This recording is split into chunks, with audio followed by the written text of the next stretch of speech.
All right, good morning, all. Welcome to the daily paycheck. Good Lord. Welcome to Coffee and Crown. So when you do 2 shows a day, you get confused with where you are. I realized I think I didn't do the totals yesterday. I didn't put the YOLO in. So let's put the YOLO in for yesterday because we actually had a win, which was good. So it was 531, right? 531 yesterday. We did 64 bucks. We rolled, I think we rolled a 9. Or no, I think it was a 9.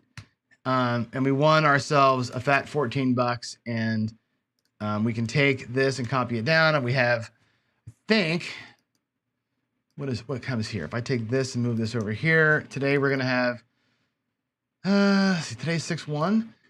We should have, hold on, this should be this. This should automatic carry over. No, not that. What the hell is going on? This should be 64 plus 14, 78 bucks. Okay, there we are, 78 bucks. I'll fix that in a minute. Let's go. I'm not fully prepared, it looks like. Let's turn that off. Okay, let's YOLO one more time today. I'm going to change the YOLO next week, though. This is the last, maybe tomorrow. The last solo YOLO is going to be tomorrow. Here's the paycheck. Here's the stack, right? We're going to go with, again, 64 across. I'm going to get the 6 and 8 bumped up by $6 each. I've got how much left? I can't really go any higher than that. I guess I can go to 18. What am I doing? 18 bucks, and we'll do $2 on the any. $2 any, and let's go. Give me one roll. Give me one roll today. And we got a 5. Awesome. 3, 2, 5, 14 bucks. We'll lose 2. We're gonna win 14. Like so. We can actually make that look like 15 for 1. That's how I'll do that. 15 for 1. And coming back to the rack, we're gonna have a little bit of money. This is actually a nickel, so I can make them all nickels. 25, 50, 75, 95 bucks. 95 bucks for tomorrow. I may borrow $1 from a friend and go 96 across. We may just borrow $1 from a friend tomorrow and go 96 across. But let's log that in for today. The calculations in the spreadsheet, for some reason, I didn't carry them over correctly, so I'll fix that later, but here's what's gonna happen. We're gonna change this up. Let me put this in here. $78 we rolled. What did we roll? We rolled a 5. We won 15, another 14 bucks. So this here should be $95. We put 78, won 14, 95 net. We actually won $12 net because of the loss on the any craps. Okay, let's get out of there and let's talk amongst ourselves, shall we? Let's go. Let's talk YOLO first. The YOLO is going to change next week. I was talking to Jen, and Jen's got a great idea. She wanted to play against me in the YOLO. And then I thought, hey, I have a good idea. Why don't we, let's turn the light off. Why don't we do the YOLO, all of us? So what I'm going to do is I'm going to set up, why is my clock not on? God, this thing is driving me crazy. Every day it's something different, I swear. The clock needs to start. Go. There we go. What of the idea of having a Crapsy setup where we all buy in for 64 bucks. You can join in whenever you want to, right? But your buy-in is only $64, period. That's all you get. Enough to go across one time. And every day we start it up, we all put you got to go all in. You have to rail dump every day. That's the whole point of the YOLO, right? Everybody, the rule is you get $64 to start day 1. You have to rail dump every day. The exception being, once you get to $150 in your rack, you can hold back 64 bucks in case you go belly up. You're always allowed to have $64 not in play. So God forbid I 7 out or whatever I do that's gonna hurt you, you can restart the process. You can save 64 bucks. I wanna limit it to no rebuys because I think if we get past the first 4 or 5 rolls, you ought to have that much money sitting there. What do you think of that idea? Would y'all like that idea? Having a common paycheck or a common YOLO for us? I think that's a great idea. And I'm going to pull this up in a minute. Wait, let's go to the screen where we talk about the ladder. So here's the ladder. Let's summarize where we are. And then I want to talk about that suggestion. I think it's a good suggestion. We are 2-1. We've won 4 freaking bucks. We're at 0.8% profit, right? Which is, it sounds stupid, right? When you're playing low vol strategies, when you're playing a complete hedge, right? We are literally 100 bucks on the don't versus 75 on the come bets. That's a hedge. You're going to basically tie all the time. Over time, that becomes a $25 lever is what you have in there. You tie most of the time. It's got the home run, right? You've got the 0.7 out home run when you're 1 1/4 or 150 or 175. That's beautiful. It's also got the hammer on the other side of that where it's hit the 0.7 come out and you get whacked. We saw both today. We had a 0.7 out where we won a bunch of money. We had the very last roll of the day was the hit the point, knock the come bets off, right? That's a shit roll. That happens. Duracell's got a great suggestion. He made it at the very end of the show. I saw it when I was closing the thing down, which was this, okay? If I get into the situation, and we can actually go to the table here, and let me run out there real quick and show you what he's talking about, because this is actually kind of a cool little idea here. Let me turn the light back on. Here's where we got to. Here was the exact situation that we got into, and this is why I love craps. Craps is the best game in the casino because of this. We get to talk about random ideas like this, right? I know we can't solve the game, but we can help ourselves out some.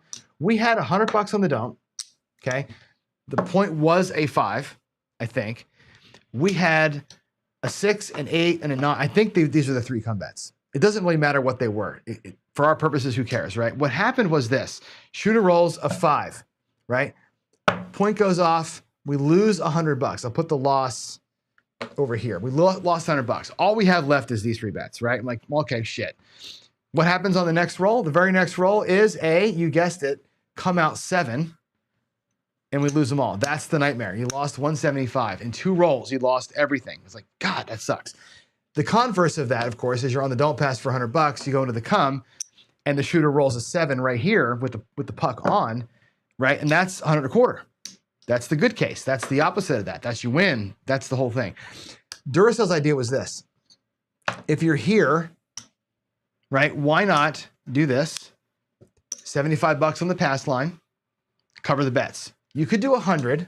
I could be convinced to put $100 down here and win a 1/4 on a come out 7. Let's say that we get that come out 7. You lose these 4, lose those 3, you win 4. So now you're essentially not even, because remember, you lost $100, right? So this recovers the 100 that you lost, but you're still down your come bets, right? And then what you can do here is either let this thing roll, let the pass line on whatever comes next, that would be a loss, but goes to the 8, let that stand. And let this be the way you recover your come bet, or just say, screw it, take this, place it for 90, or lay it for whatever, lay it for $90 or what, probably 120, I guess, lay it for 120 and just live to fight something else, right? You could mitigate this with that. Once this comes out, lay the number like Waylon does. And actually in this situation, you'd be in a lay ladder anyway, right? So what you'd probably do is lay the 6 for 240. Something like that, 240, or maybe just lay it for a straight up 250. Right? And take that lay as the not only hedge against this, but the hammer against this. And when this thing comes out and wins, then you come out ahead for your other one. That's actually an interesting way to kind of move the bets around, I think, and mitigate that disaster. Use the pass line as the lever against the come bets. Almost like the come ladder strategy, right? It almost acts like that. But then you got to lay it up here for more and then restart the come process, right? Restart the process and let that thing kind of mitigate itself. It's an interesting way to approach it, I think. And I think, again, we're not going to solve this game. Let me go back over here. We're not going to solve the game, right? There's no way to kind of move bets around in a million different ways and make yourself always be safe. But to mitigate, the bigger disaster there is to lose all 3 come bets versus the pass line bet having that little tiny disadvantage against the craps numbers, right? I'd rather take that chance, right? And again, you look at like probabilities of winning and losing, right? You have 6 ways to save your bets, to not lose the $75, to stay even or win a 1/4, roughly, right? And then you've got the 4 ways to lose the 100 that's down there, right? I'll take the 6 ways not to lose versus the 4. You know what I'm saying? To me, that's a good play. And I think Duracell's got a great idea there. I will try that the next time we do it. Next time we pick the point off tomorrow, I'm going to try that as a thing. I also really like Waylon's play on this, which is, I'm fighting to come out on that don't. Waylon's lay the point ladder is a great little strategy, right? in an idyllic world, right, you don't have max odds. The max odds will get you on that one. That's the problem with that one, is you can only lay so much, right? So if you get a shooter that hits, or between two shooters, you hit 5 points, right? And that thing doesn't hit, you're going to be at the point where you can't lay enough odds because the table, you'll hit table max. My local casino's table max is $500, right? So at some point you're going to hit that, and the lay ladder stops working because you can't get enough juice on it to recover on the hot rolls. 80% of the time, it's probably going to be just fine. Probably 90% of the time, it's going to be fine. But I think that's going to be something for us to look at, right? On a 10x table, you have a little more flexibility there. But I think it's good. I think it's a good call. I think the laying the point thing is cool. I think that the Duracell idea of going past line to like come ladder your come bets, pretty cool. So there it is. I think both ideas are pretty cool. And dark side is that's why you limit losses, right? And if you watch me play this strategy, you'll know I budget. The Horseman is a budget strategy. It's 100 on the don't. It's $325 combats per shooter. That's it. Shooter picks me off, done. Don't go back to the, you let either the dark side or the combats work for you. It's an interesting rhythm, right? Yesterday we had a case where we had, what did I have? 2 rolls in the teens and 2 or 3 in the 20s, right? Great rolls. And the reason why we came roaring back, we were down to almost $2,000. We came roaring back to almost tied. Combats. The combats were crushing it yesterday. I was rolling so good, except for the one roll where my rolls didn't hit the combats. Those combats worked great. And it was a day where the dark side was a bad play and the combats made up for it. Today was a day where the dark side covered the combats a little bit, but that little come ladder worked out good. I liked it. I liked it a lot. We did a good job today. I think the combination of the come bet ladder, the way I'm doing it, I think is the smartest way to do that. The come bet ladder on the losses. Some mitigation between the pass line and laying the point that Waylon's doing, I think is going to give us it gives us a pretty good flexibility piece. I'm going to try that out tomorrow and see if that makes it a little better. So there it is. There it is. That's the horse ladder. We're in profit for $4, and I know that sounds lame, but with these strategies that are paycheck strategies, this is what's going to happen. You're going to go 19-1, right? The one loss is going to be enormous. I'm going to show you actually a spreadsheet here in a little bit that kind of showcases how that looks over the course of time. All right, let's move on. And what do we have here? The come out roll again. Couple quick reminders, right? Nemo versus Old Bay tomorrow night. I think Old Bay is going to be available for that. And the United States of Craps book and video series is coming. Jeff and Craig are working on a Maryland strategy for me. I talked to Waylon over text yesterday. I want to get Ed involved in that too, but I'm thinking for Alabama. Now, those are the 2 Alabama boys, right? We got to figure out how do we play the Alabama way, right? The Alabama hammer to me is definitely got to be some kind of a Waylon bankroll hammer ladder thing, but I want to put the Ed aggressive hit what's rolling mindset into that. And maybe that's the perfect Alabama story right there. So I guess what I need from you, Waylon, and from Ed is this. And this is a point that can't be missed. And Jen, for you too, I was joking about it yesterday, right? But the strategy, of course, is going to be the personality of the player that creates it, right? The personality of the player that creates it, of course, is born from where they live, right? When I'm from Philly special, like we said, it's a street fight. It's a punch in the face kind of a strategy. It's why I made it that way, right? It's my personality on a plate, but it also embodies the city. I think the Alabama way, right? What described for me, like in a paragraph way, well, not right now, but over the time, what does it mean to be an Alabaman?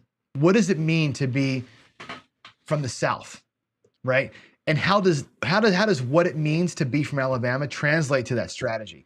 Because when I write the book, I'm going to give a write-up about what it's like to live in Alabama, be an Alabaman, being born, bred, raised there, and why does that make me play the way I play? I want to tell your story along with the strategy. So for Corey in Illinois, for Jeff and Craig in Maryland, for Jen in California. I told you, Jen, the California strategy is literally going to be, I'll probably go 640 across, right? We're going to win 140. I'm going to give $100 back we're going to toke $100 back and take 40 to the rack, right? California is going to take 80% of your money in state taxes. So is the California card craps strategy. Win 140, donate back 100, right? That's going to be your strategy. You have to overcome that. To be a Californian, you got to overcome the adversity of living in that freaking state. That's going to be fun. So there it is. But I'm serious. I want your stories, right? When we do this book, I want the stories behind why the strategy matches the vibe of the state and what is the vibe of the state. And I may at some point come visit every state like old AZ is doing right now. I think it's pretty cool. I poke fun at every state, Jen. I do. I poke fun. Look at the People's Republic of Washington. My God. But no, I think it's funny. Yeah, right. Oh, geez, our parade crap. We can do parade craps. I can do a pride special for Seattle for sure. By the way, for those of you who do celebrate it, happy Pride this weekend. All right, let's go. Let's move on. Let's move on ahead and say, I got the dates right, Jen. The dates are September 15th through 17th. It's that weekend. That weekend, by the way, the Dodgers are in town to play the Mariners. So if you want to come that weekend, we're working on tickets. Ian's got a line with the Mariners to get us a group rate. So if we get I think 20 people, we can catch pretty good rates on those tickets. I know Alfredo's going to be here because that's his team. So that'll be cool. And again, hang out at my house a little bit, work the garage with me. Maybe I'll put you to work and help me hang up some soundproofing while you're here. That'll be fun. And again, of course, I'll see you in November for Craps for the Cure out on November 13th, that weekend, which is Veterans Day weekend. So that's your two trips you got to hopefully plan for me. Come to my house, come see me in Vegas. All right. Now, I think the next thing to talk about, we need a drum roll here. Yeah, you got to come see Mount St. Helens, right? If the mountain's out, you'll get to see it, right? Now, we have to talk about the Hard Hat Award. The Hard Hat Award, yeah, Jen hates the Dodgers, right? You're a Giants person, right? So you're a San Fran. So you can come out here and root for the Mariners with us. Maybe we'll knock the Dodgers down a couple pegs. All right, here we go. Hard Hat winner. The Hard Hat winner is interesting this week or this month because this is going to be not a political discussion, but the voting matters. Every vote counts. Every vote matters. I set the rules here, right? Where the votes in the morning on the live show count triple. If you're here on the live show and you want to be on the Hard Hat vote, those votes count 3 times. After the show's over, the votes count 1 time. So right before the show started, I took the final tally. And here's the final tally. I'm going to show you the screen right now. Drum roll, please. I don't have a drum roll, but I do have a applause button. So here we go. Ready? The winner of the Hard Hat for the month of June is... It's Waylon. Waylon wins it. Now, up until last night, it was actually a tie. It was a dead heat. And here's what happened, right? Waylon won 37% of the morning vote to 21% for Jeremy. So Waylon was way ahead. Jeremy was winning in the afternoon, like 46 to 31 or something like that. And then it evened itself out, right? So without the morning 3-1, I think Jeremy almost won this thing. But yeah, with a net vote calc of 72.8, so basically 73 to 58, Waylon is the Hard Hat winner. And I think that's well deserved. I think both guys deserve that award. They both are putting in massive amounts of work and massive amounts of money. It takes money to do these channels, and they're both doing it. So congrats, Waylon. I will have Chris send you the Hard Hat. You're going to have to decorate it, right? You got to sign the hat, your best autograph. You want to put a chip on it. Whatever you want to do to it, you do to the hat, and then you'll send it to the next person. And that's what's going to happen. So Waylon, congratulations, pal. Well earned. It's been a while. You've been nominated a few times, and you finally brought the damn thing home. So Chris and Waylon, we will exchange addresses, and we'll get it to you soon. And Chris, by the way, let us know in chat, Chris, what happened with FedEx? Did you get your money back yet? Let me know what happened. It's not coming from Cyprus. Did you hear the story? Chris sent the hat to Cyprus, and it never got there. FedEx couldn't deliver it for whatever reason. Never got to Cyprus, and so they sent it back to him. They charged him for the return fee. So Chris ended up paying like $480 or some shit like that for the thing to pay for both freaking directions. So he's fighting right now to try and get money back from FedEx. If they're not going to give it to you, and it sounds like they won't, I'm passing the hat. So next week we're going to pass the hat. We're going to raise up some we'll do some super chat fundraising, and we'll get Chris's money back because that's bullshit that Chris had to pay $500 and George never got the hat. Hopefully George will come to Craps for the Cure. We can give him the hat posthumously over there. So yeah, that's a huge bummer. But anyway, congratulations, Waylon. Well deserved. All right, let's move on. Let's move on and talk about don't pass. I'm going to change screens here again, put the light on, and go to the table. And let's talk about don't pass play styles. This has been keep fighting, Chris. Keep fighting it. But if need be, we'll jump in. You know, this crew loves you. We will jump in. And my clock again still doesn't freaking work. Why doesn't the clock work? It's like every scene, the clock, when I turn the scene, the clock goes off. All right, there it goes. 8:30. Let's talk about the don't pass. I think this is one of these topics where there's a ton of misunderstanding and there's a ton of debate's the wrong word about it, but the right ways to play it. And I know that if you look at like billions of rolls, there's recommended ways to play the dark side. Odds, no odds, whatever. I ran a bunch of trials yesterday, not enough trials, but I ran a bunch of trials to get a sense of what I can show you. And if I turn Win Craps on again today, I will see the same basic sets of rolls. Okay, let's take a look at some of the options that we've got here. Okay, so one thing to talk about is this, is the don't come better than the don't pass? And that's an interesting conversation, isn't it? There's pros and cons to both of these things. The theory is that on the table, the don't pass, the actual don't pass is susceptible. I'm going to put some money in the rack. Let's put like a couple $100 in the rack, just so we have some money in here. I'll spread it out. I'll spread the money out. Put $100 out on the line. There's a theory that says the don't pass is a bad bet because, not a bad bet, but it's the worst of the two bets because you can roll 4 of those in a row. 4 sevens can come back to back to back to back, and you're at $100 before you even start. That happens, right? No question. 4 11s, right? This bet is super vulnerable. We talked yesterday about the come bet being amazingly powerful on the way out, right? That's one of the best bets in the house on the way out. Once it gets out, it's hard. If this is the best bet while a chip is in the come, that's the worst bet while you're coming out, right? If this is the best, that's the worst. At that one moment, that one roll, and that one roll is super powerful for a come better or a pass line better. It's super devastating for a don't pass better, okay? Now, if you wait for the puck to be on and you come into here, the advantage that you have is that you're not gonna ever hit multiple sevens in a row in sequence. You don't hit them in sequence. You're not going to go 7, 7, 7, 7, 11 and lose like that, right? It's a one roll ass kicking. Okay, that sucked. We lost. Puck is off. New point. Try it again. And now you're at risk again, but there was rolls in between. Remember this, folks, and I can't stress this enough, the way that math works. Math is a bitch, okay? Here's the thing you have to remember.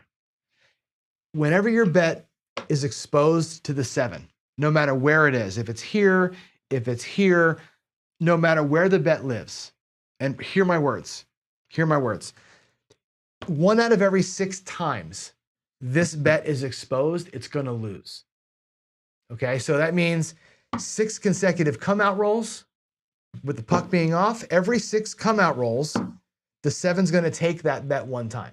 Guaranteed. Over the course of time, that's going to lose 1 out of every 6 come out rolls. Guaranteed over time. Now, they may come 5 in a row, and you go, fuck, that was the worst ass kicking I ever took in my life. That was like getting beat in an alley, right? But then you may have 30 straight where you don't get beat. Okay, over time, the average is 1 out of every 6. That's going to get hammered. They may come 5 in a row, and it's going to feel really bad. Over here, the same thing is going to happen to you, okay? There's one time that you're exposed and you beat it. Puck goes off, right? The next time through, you're exposed a second time and you beat it. That's great. They 7 out, you come in, they set a point, you're exposed again. You're going to lose 1 of the 6 times that you're out here with the puck on, you're going to lose the bet, okay? Now, you may lose 6 consecutive times. That you may experience 6 consecutive PSOs, which we know happens on a table. You may experience 3 in a row.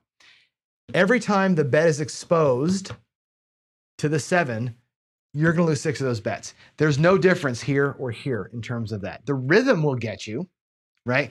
In here, you may take 2 and say, I'm not going to take any more beatings. I'm going to sit out a couple of rolls, right? That's what Darksider would say, right? What are you doing?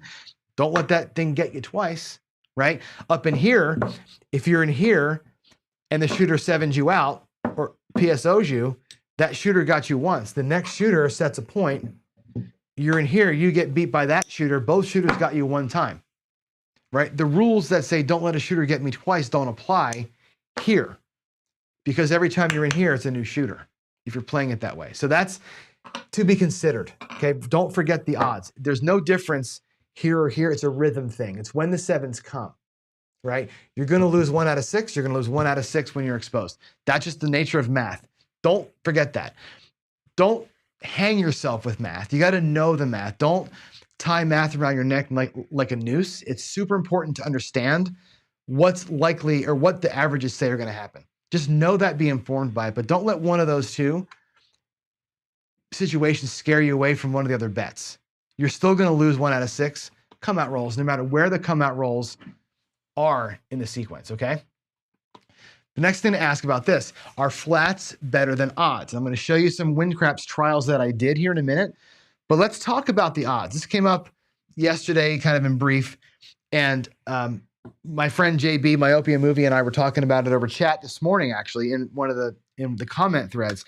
You got to realize this too. Let's take a look at a couple things. Let's go don't pass, okay? Let's say the point is a 10, okay? What are the max odds? Let's go a 3, 4, 5 table, right? The max odds are going to be 150, okay?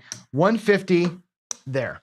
Now let's take a look at what's going to happen to that bet. I want you to really understand how odds work, because odds are a misunderstood beast, okay?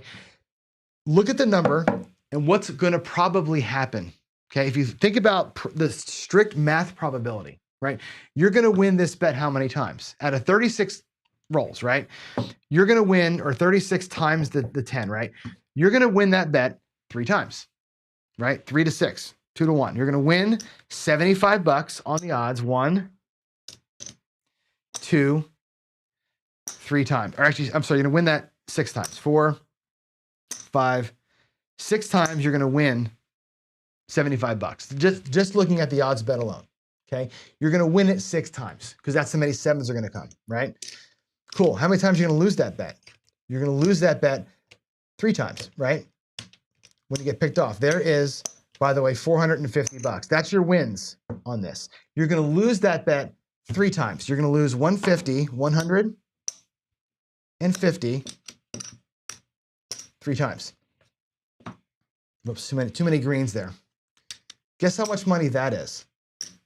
If I color that up, that's also $450. There's no difference. The odds, I say this all the time to you, the blacks out there, the odds are invisible. This is why you don't get any credit for them. This is the reason why the casino looks at your odds as a non-starter for them. They don't care. It's not part of your comp rating, because you're going to win 450, you're going to lose 450. Guaranteed over time, it's a wash.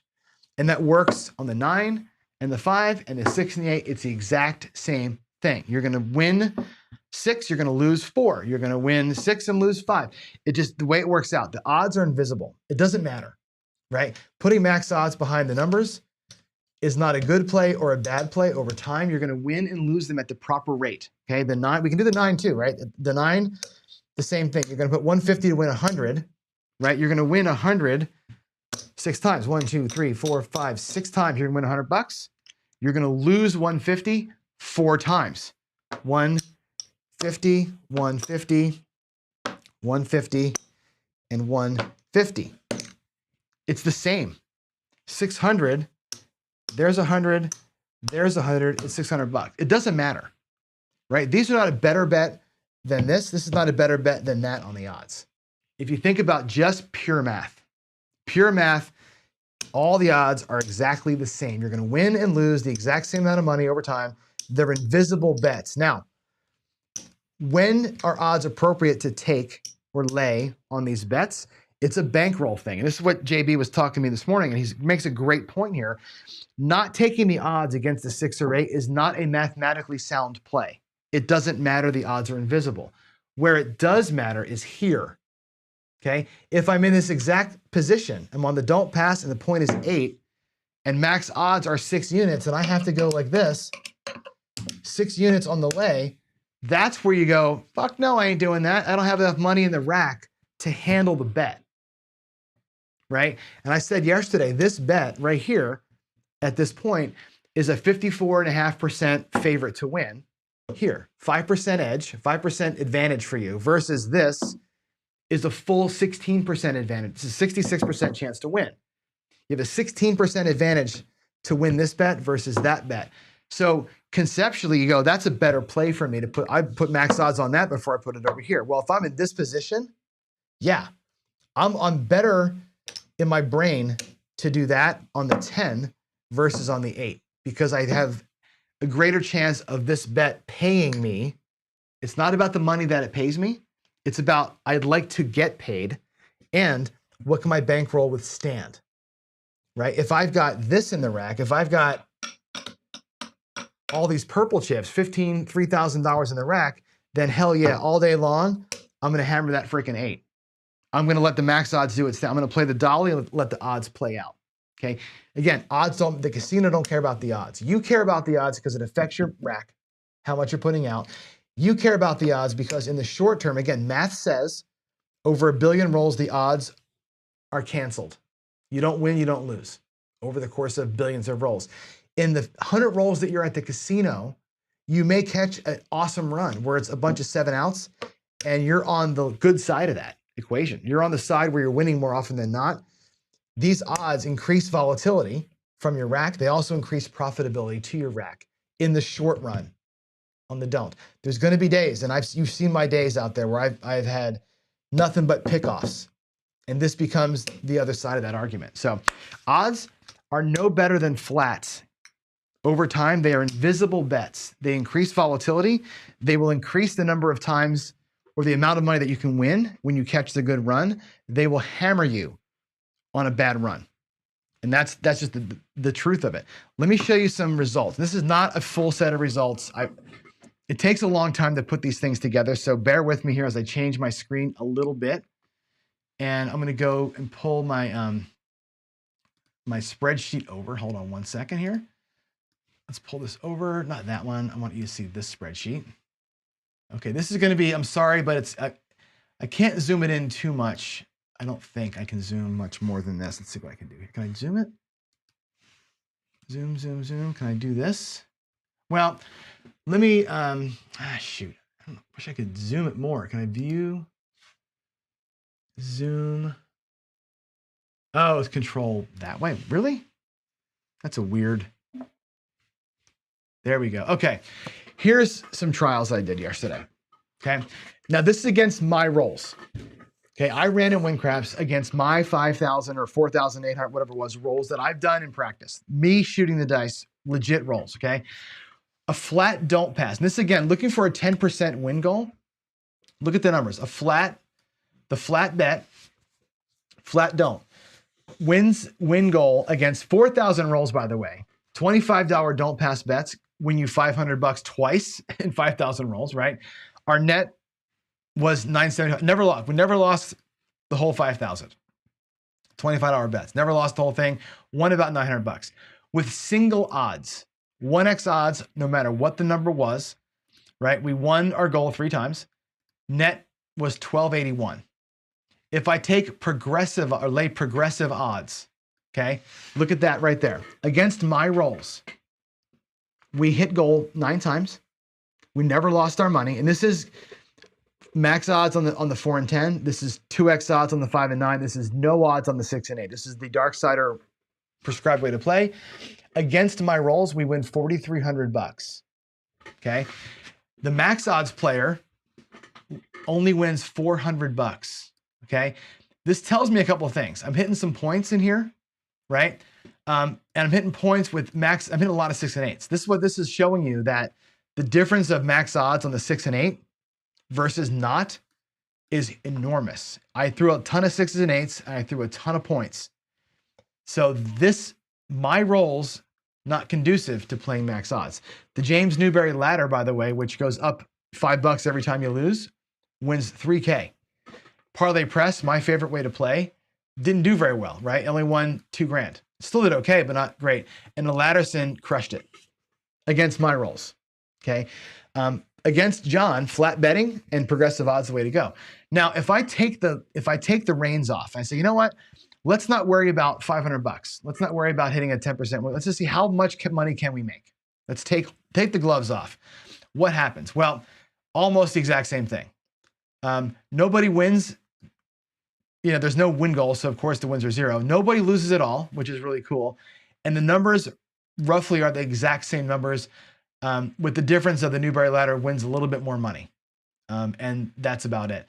If I take the 50,000 roll file that somebody gave me, this is casino rolls, 50,000 live logged casino rolls. Same bets, okay? What happens here? The flat better goes 4-1 and loses $3,000. He wins $500 4 times, loses $5,000 the one time. His net down is $3,000. Playing with single odds, he goes 7-1 minus $2,400. The progressive odds player goes 17-0 and wins $8,000. The max odds player goes 76-9 and loses 7. Look at that, please. Look at these two right here. This is an important thing. Progressive odds player, 17 times, right, won $5,000. We're 100% or 10% win goal. 17 times won $500. Never lost. The max odds player, look at the volatility difference. You put out max odds, you win 76 times and lose 9 times because you're putting so much money out there. You hit, because the volatility is huge. Volatility increases the number of times you're going to win and lose. That's very interesting. But over the course of it, they lost 9 times. They lost $5K on the random rollers or on the casino rollers for a net loss of $7,000. Again, the 6s and 8s are very impactful in the short term, and 50,000 rolls is short term. That's probably, I don't know what that is. It's probably, I have to figure it out how many points that is. It's probably 50,000 rolls. What's 50,000 divided by 8.5? 50,000 divided by 8.5. That's probably 5,000, 6,000 shooters, roughly. That's not a lot. 6,000 shooters is not even mathematically significant. So you're not getting to where you're going to be evened out yet. Everybody else lost money. In fact, the Ladderson got destroyed. The Ladderson did worst of all of them in this one. Did not work well at all. Those ladders get too high and you end up getting burned. Now, if we take the gloves off and say, what happens if we don't care about the $500? We just try to win as much as money as possible. Pretty much the same results are going to happen in here. We didn't really see a lot of movement on that. The highest win is where it's fun. I did it against the random number generator. So I ran the open Windcraps RNG to see what would happen. And here's what happens. Against the RNG, I ran, I think I ran 52,000 rolls or something like that. The flat better never did a thing. They just lost money. Over the time, they got up to $7,200. Again, $25 bet from $5,000 bankroll, got up as high as $7,200 and lost $3,400 total. The single odds player twice doubled their money to $10,000, once lost to $5,000. They ended up at -2. Progressive odds player went 4-4. They won $10K at the best 4 times. They lost $5K 4 times, and they ended up a little bit in the hole here. The max odds player actually this time won money. They went 10-9 and won money because one of their wins was enormous in that thing. Newberry's ladder lost its ass. The Ladderson lost its ass. So here's the story. Play the don't if you're a DI. If you're a DI and you can play the don't, you can win every single time. If you're not a DI, you're going against random, you're going to lose every single time. Did I say that out loud? Did I? Sorry about that. That might have been rude. Here we go. Let's go back to the table. So that's my talk about the odds. And the odds are important to know. Over time, they increase volatility. So you saw in that one roll file, the don't pass with max odds had 76 plus 9, 80 something outcomes, right? Win, lose, like every 4th roll, they're winning or losing their paycheck. which was interesting. The other ones, low volatility plays, takes a while. It takes them, in the same 50,000 rolls, only 10 times did they win 500 or 5,000 or lose it. Very interesting. I think that was kind of a cool, when I was doing that, I expected something like that. I didn't expect it to be that drastic. The 6 and 8 play a role. They play a big role when you look at it in that microscope. And I think that was an eye-opener for me. The impact of it, by just not playing the 6 or 8, the progressive odds really took charge in most of the cases. I think it was pretty cool. All right, are single odds enough? Well, you saw it there. Single odds player kept pace with everybody. Single odds is enough. I don't think max odds is required. When I look at those numbers, the single odds player kept pace with the progressive player most of the way through that. I think single odds reduces your house edge to below 1%. Any more than that, not really required. I could see us doing a don't pass and, on the 8, go out there at 120. Take your 120, right? Win your 100. That's perfectly fine. Look to win even money on your odds, right?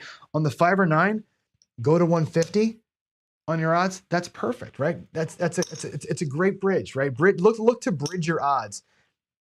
If you can do that, you're going to always be in great shape. On the 4 and 10, right? At $100, make it 2, bridge it up, and be fine. If you're looking, to me, if I can bridge my odds, which is what they do with your bet, when the odds pace the same as the flat, you bridge them up. That to me that's heaven. That's to me the best dolly you can play is that one. You're not going to have the extreme volatility of the max odd dolly, but you're not going to tread water like a flat better would. So I think that's an interesting thing to look at. Okay. Let's see what else we want to talk about here with regards to the don't. Single odds enough. Should you avoid action on the 6 and 8 odds? Well, I think we just saw that. I think, yeah, the odds pay so good on the 6 and 8. They do, but they burn enough in the short term that you saw it'll cost you money in the short term. It costs you money in the long run. Yeah, it'll even itself out. And again, I think it just comes with like how the 7s are running that day, right? You catch a crazy run of 7s. The odds on the 6 and 8 are good plays, right? They end up being good plays. You can't predict that. I mean, you think you can, but you can't. So do you avoid action on it? When I run these trials, and these trials represent, again, 8,000 shooters, right? That's a year of play for most of us, right? That's a year of play is what these things are showing you. Over the course of a year of simulated play, the 6 and 8 butchered most of the strategies. And really the flat better and the progression better and the progressive odds better did best in those trials. And again, I think it's because the sample size is so small, right? But we live in a small sample size world, most of us. I think that's, again, I'm not trying to be dogmatic about it. Think about what I'm showing you and ways you can do it. Now, one of the things I really enjoy to talk about is the power of the flat don't bet. I know that a lot of people don't agree with me on this, but the don't pass and the pass line to some degree are the same bet, right? The flat nature of that bet gives you a lot of really cool options, okay? And you can incorporate odds play with that. But I think these bets here, and again, no betting system is perfect, obviously, right? There's a million betting systems out there, but any kind of a 50-50 system, black-red roulette, high-low and roulette, baccarat, whatever, these betting progressions can be very powerful in a short-term good run for you. So if you happen to catch a 4-in-a-row streak or something, they work great. If you're betting like the regression up and pull and you find yourself in a chop, you're going to be just fine. And I think this becomes an interesting little play for us. Let's take a look at, let's simulate a choppy table real quick. I'm going to put these in the rack here as this. We'll go red, green, red, green. We're going to go green. I want you to be able to see the chip split. Green, red, green, red, green, red. Let's do this. Let's do this choppy little scenario here. And I'm going to call out Ken from Ken Knows Gambling. And I want to show you what it looks like to play a regression up and pull. Again, the John Patrick standby, right? As a betting system on just this. And we'll talk through the odds in a minute. But let's just say $100 on the don't, right? And you win that first bet, right? And again, you could be whatever. You win a bet. Okay, it's going to win 4 units, 4 25. I'm going to pay it in quarters for a reason, because you're going to regress your bet to 50 bucks and pull back in your rack. Now, you're going to lose the next bet. We're going to go here. We're going to flip it. We're going to lose the next bet. Given that you're going to lose the next bet, right? You're still in profit. You're still in profit. Your next bet can be either 50, or you can restart the process, regression up and pull. We lost our bet, 100 bucks, pays 100 bucks, pull it back to your rack, go back out. That was your payment. You lose the 50 bucks and you're back. And you can see what's happening in the rack. The rack has already doubled its money. And that process would continue through this, okay? If you did it same bet style, not same bet, but let's watch this. If we go 100 bucks here, the first win, you win 100 bucks and you regress. Check this out. You can go regress and you can stay here. Stay at 50 bucks. You lose. Oh, that sucks. Lost 50 bucks. Let's go 50 bucks again. You take a win. You win 50. Now you're still regressed from your initial bet. Up and pull. Lose the 75 bucks over there. Right now you're going to go back out here again, maybe at 75 bucks. I'll put 100 bucks out there. Go to 75 with a quarter change. You're going to win 75 bucks. Up and pull. Even if you lose the last bet, which we do, you're still up a unit. So in the chop, regression up and pull is a betting system that can work for you in the chop, right? As you're doing this, let's say that you were here. Let's say that your first bet was here.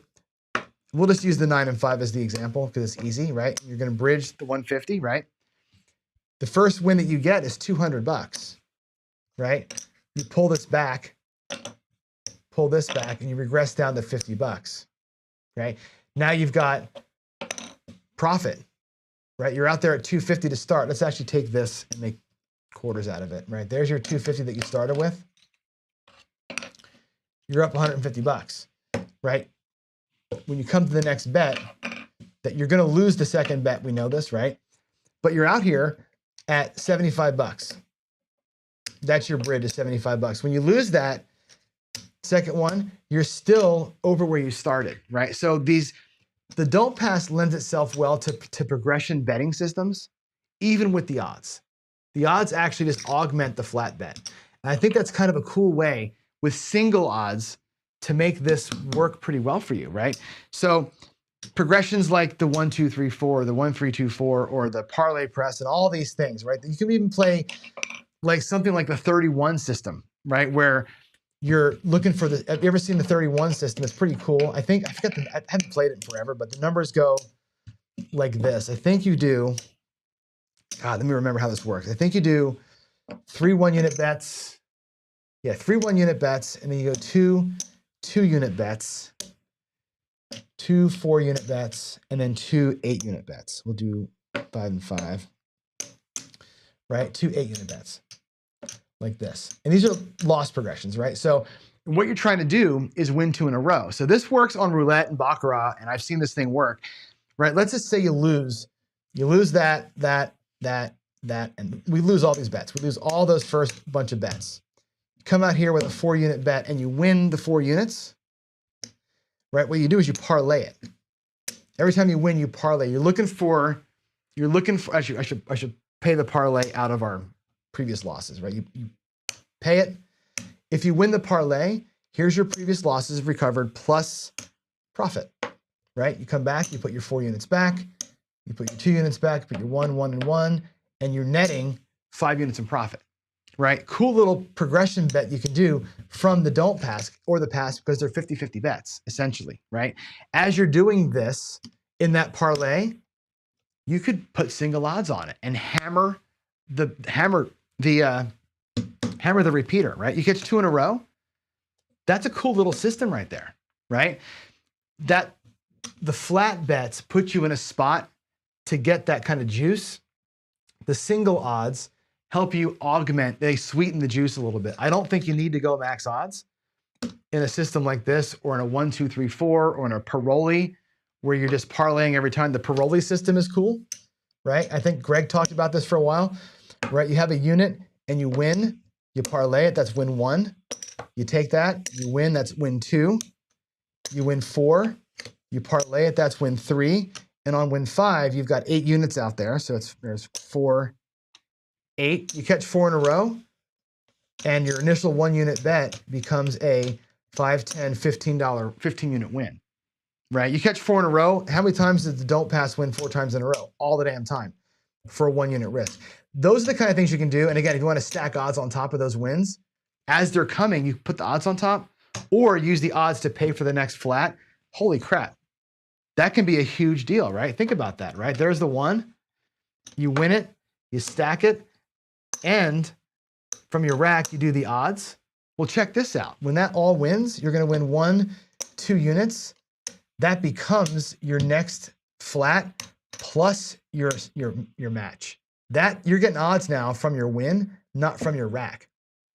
And when you win the parlayed version of both of that, holy crap.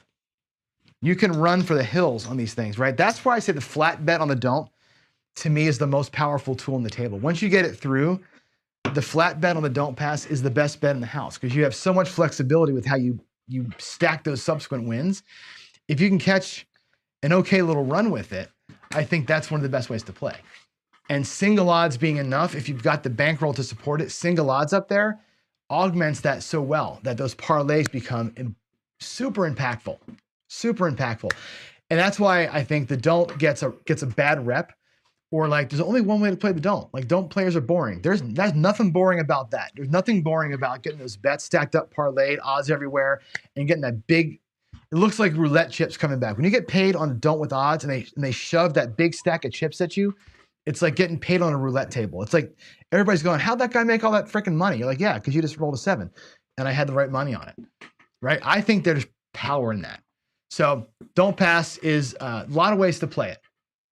Okay, I don't think the DC or DP is a conversation. I've done, and I didn't get the trials done last night. I can do some more trials today, and I'll show you some stats tomorrow, DC versus DP. It's literally a tie.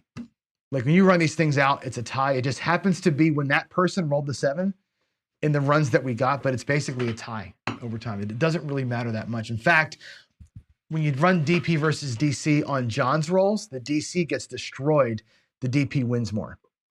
And it's just because of the rhythm that I was throwing in that day. So I think it's fun and interesting. I love the dark side. I love the variations to the dark side that you can do. And I think when I do shows like this one and those betting progressions, I love to show that kind of stuff. And that leads me down to, maybe a future video series on just pure dark side play, because there's so much to it that's beyond just waiting out a 7. There's so many ways to make money down there, which like I said, to me, super fun. All right, I'm out. Let's go check out the questions and answers. Are there any questions today? Did I make everybody mad? That's what I want to know, right? Are you agreeing with me? I know Darksiders not agree with me on the idea of the flats, right? Which I get. That's fine. Oh, last question. I should answer this question. Should you pull or shrink down a travel don't bet? No. No. Is that the thumbs? I saw it. Thumbs down. That's probably from Darksider. Should you do this, right? Or was that thumbs down to answer the question? No, you should never pull a travel don't. I got to show you that because that's important to see. Do you ever pull a travel don't pass bet? No, you never do. And here's the thing about this. And I know that people didn't love the play last week, right? We didn't love the DI don't. Okay. I'm going to show you something. And again, it doesn't matter. Hill of beans. But let's say you get a don't come. Let's roll the dice. Don't come, go. Well, the 10's great. Let's get one that we don't like. There's a 7, whatever, another 7. Come on, don't come. Really, John? Can I get there? It goes, don't come goes to 6. How many of you have heard somebody say no action? No action on the 6, right? Why? You're scared of this bet. Okay, first of all, don't be scared of that bet. That bet, what's the better bet, folks? Which bet is better? Answer me in chat right now. Which of these bets is the better bet? The no 6 or the place 6? Which one's more likely to win? Okay, you're the favorite here. This is the Patriots versus, University of Michigan. right? You're a huge favorite and you're getting even money. That's the best payment you're going to find on this table once the puck is on. The best payment with an on puck is right there in front of you. And you have the better chance of winning it. Don't ever say no action. Now, if you're scared of that, right? If you're really scared of it, then place it. It's okay to place the number. It's not going to be the worst thing in the world to put a quarter on it, or, you know, whatever you want to put, $26 if you want to put 26 bucks on it, right? Win 30 on the 6, so you tie, or you're going to win $4 on the 7. Don't ever pull it down, because there's money to be made here no matter what. If it's a bigger bet, it makes more of an impact. If it's a $50 bet and you place it for 48 bucks, right? Let's do it. $48. We know this from last week. $45, $48. You're going to win 2 on the 7. You're going to win 6 on the 6. Why would you pull it down? Why would you leave $2 or $6 on the table? It's not a lot of money. It's not even a pack of cigarettes. It's not even a good tip for the waitress, but it's money. Don't throw money away. If you got it here, it's a great bet. If you're scared of it, hedge it off, or hedge it for less. Go play 30 bucks on it. Play 30 on it if you want to, and you know what? And you'll either win 15 bucks, right, on the 7, or you're going to win, you win 35 bucks, you'll lose 50. Who cares, right? If you're scared of it, place it for a little bit. Don't ever take it down or say no action. Saying no action is dumb. It just is. Because while it's there, while you're in here, guess what? Your next DC bet is covered by that. You roll something else, it goes to the 9, then you can go ahead and hedge it off. If you don't like it, hedge it off, but don't pull it down. There's money on that bet, and that's a good tool to get you a better one. I think that's the best way to do it. Roll a 6, let it sit there, go back in the DC. There's a payment in the DC. There's a tie in the DC. There's an 8. We come here. We avoided disaster. That right there saves you against the 7. Now you can place it. Who cares, right? If you're scared of it, place it. Don't pull it.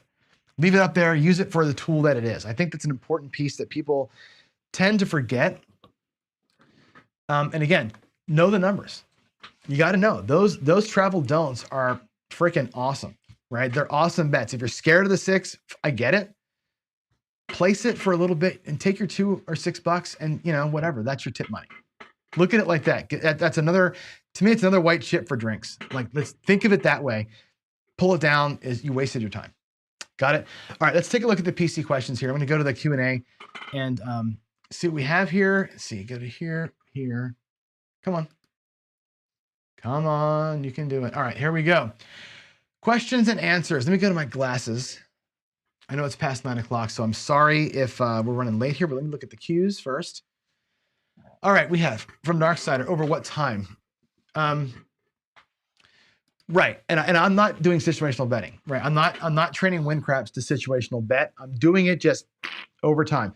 I'm letting the math take over here. Now you can make decisions like you do, which is 2 consecutive beatdowns, you're out, right? You stop playing for the next shooter. You can make all sorts of situational calls, right? If the 7 is running higher or lower than expectation, which we can do in win craps, I can easily tell if I'm above or under expectations. That may drive a higher flat or extra odds, or turn my decision to go in on a shooter or not go in a shooter. You can certainly do that. You got to track it.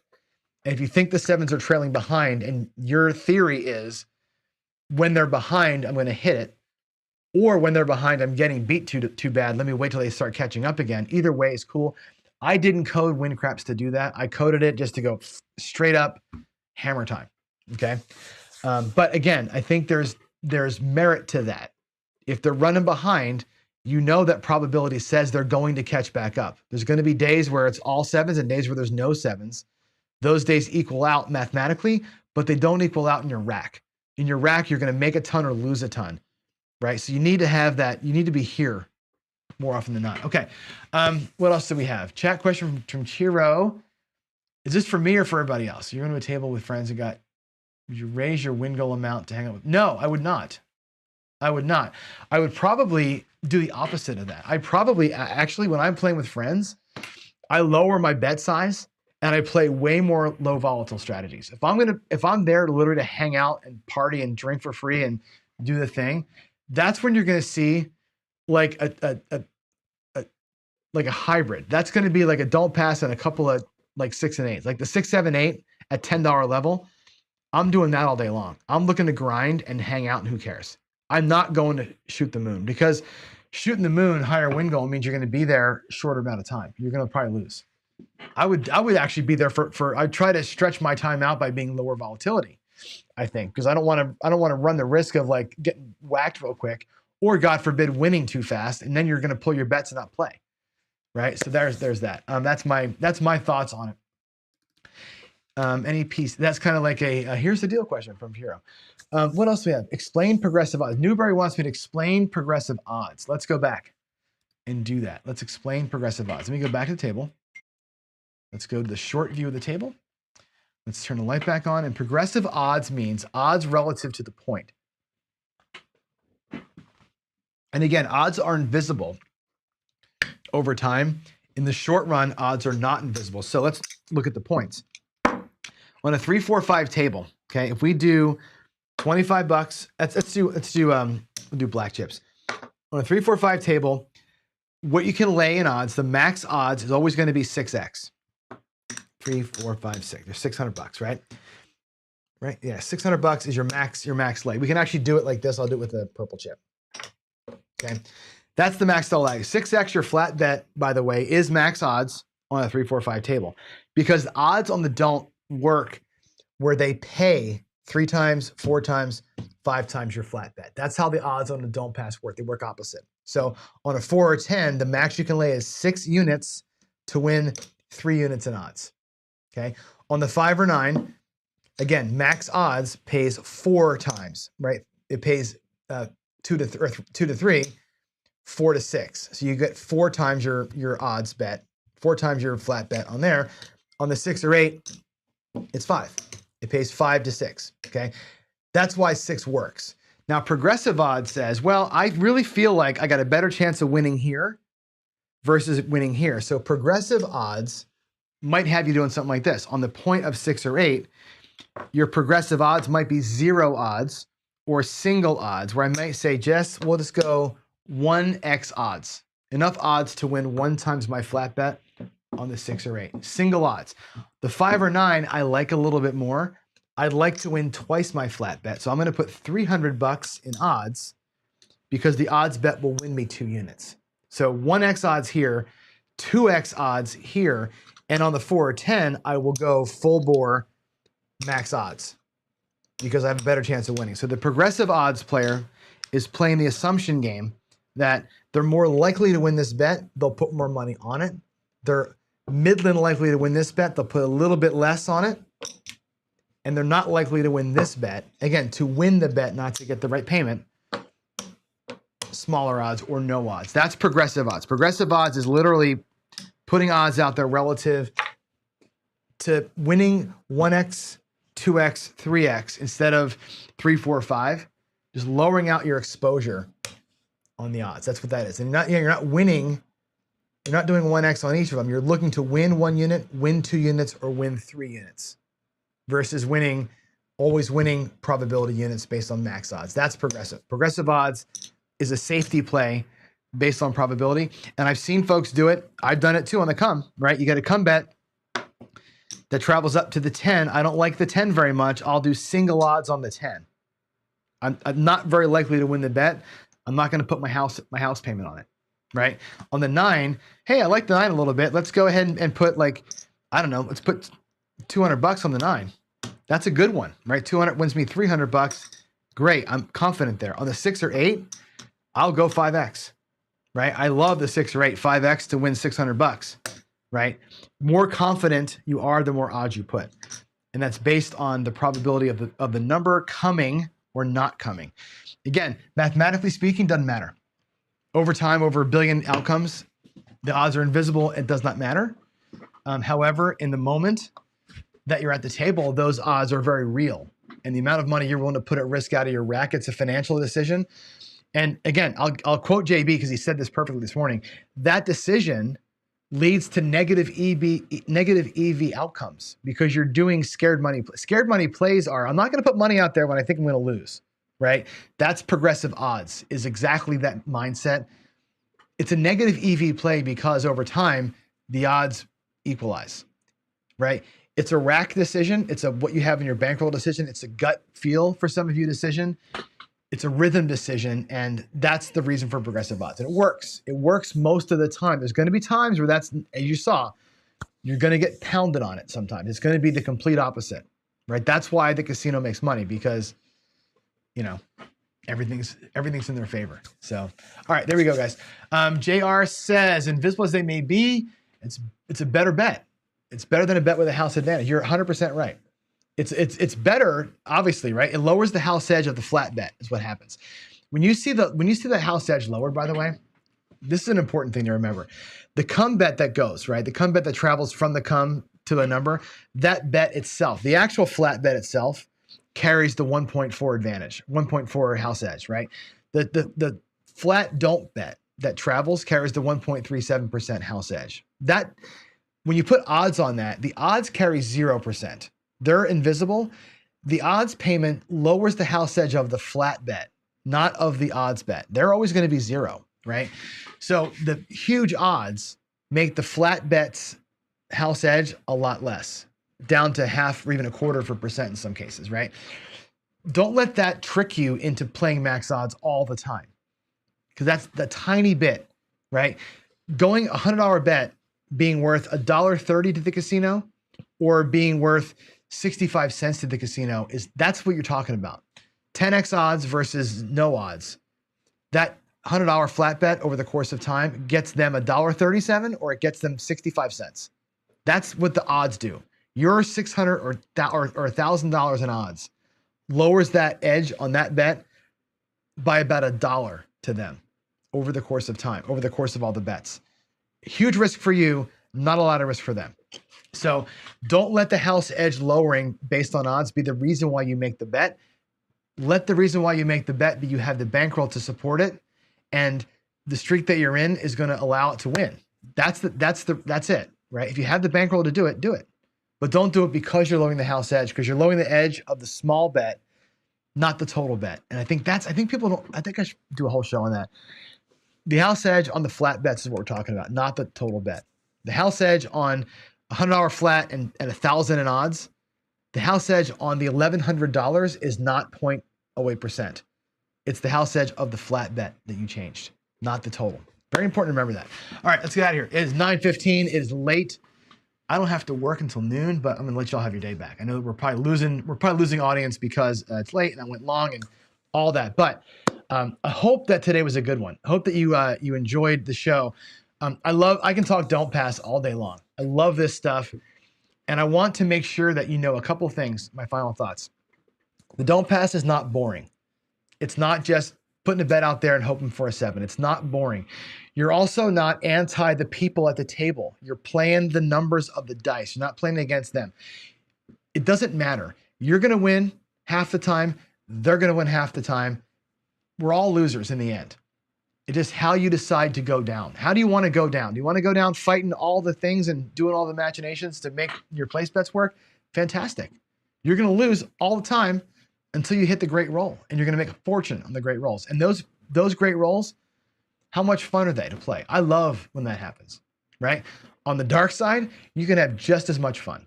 You can do the systems, you can have your bets parlayed, you can put the odds out there, you can have multiples, you can have all sorts of fun on the dark side and still win money and not be a douchebag about it, right? It's great. It's a great way to play.